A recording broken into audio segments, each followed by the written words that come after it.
Assalamualaikum warahmatullahi wabarakatuh. Saya Aksel Aprilianda dengan NIM 23042257. Saya mahasiswa dari Prodi Ilmu Administrasi Negara. Di sini saya akan memaparkan materi tentang konsep pengertian sistem hukum Indonesia dan ruang cakupnya, manusia dan masyarakat. Yang pertama, pengertian sistem hukum Indonesia. Sistem hukum Indonesia mencakup seperangkat aturan dan prinsip yang mengatur perilaku masyarakat dan lembaga.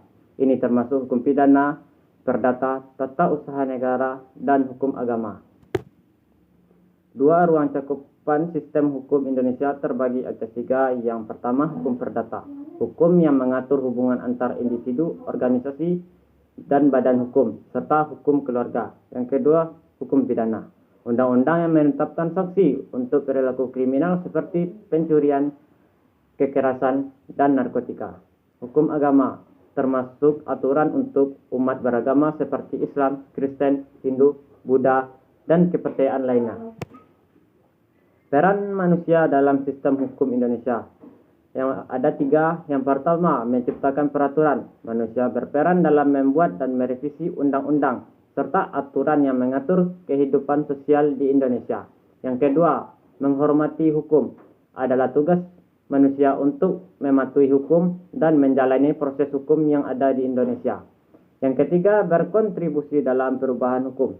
Manusia memiliki andil dalam memperjuangkan perubahan hukum yang lebih adil dan berpihak pada kepentingan masyarakat. Peran masyarakat dalam sistem hukum Indonesia. Yang pertama, kepatuhan dalam hukum. Yang kedua, pelestarian budaya hukum. Yang ketiga, partisipasi dalam pembentukan hukum. Prinsip-prinsip hukum dalam sistem hukum Indonesia. Ada tiga. Yang pertama, keadilan. Hukum harus berasaskan pada prinsip keadilan dan kesetaraan di hadapan hukum. Yang kedua, kepastian hukum.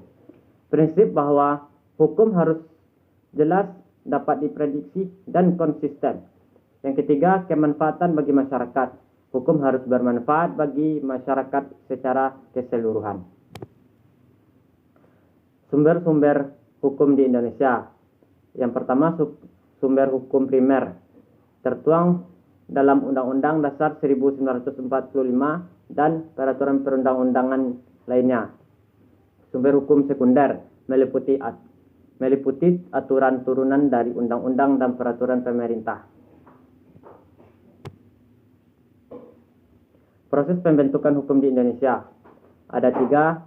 Yang pertama, perumusan konsep. Pendefinisian masalah hukum yang harus menjadi latar belakang pembuatan suatu undang-undang. Yang kedua, pengkajian dan pembahasan. Pembahasan secara komprehensif terhadap rancangan undang-undang yang diajukan. Yang ketiga, pengesahan. Proses persetujuan rancangan undang-undang oleh badan legislatif. Tantangan permasalahan dalam sistem hukum Indonesia. Yang pertama, korupsi.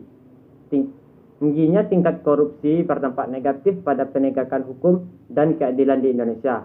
Yang kedua, lambatnya proses hukum. Proses hukum di Indonesia seringkali berjalan lambat, menyebabkan keterlambatan dalam penyelesaian perkara hukum.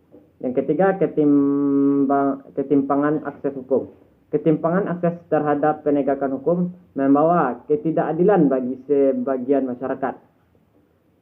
Itulah pemaparan materi dari saya tentang konsep pengertian sistem hukum dan ruang cakup manusia dan masyarakat.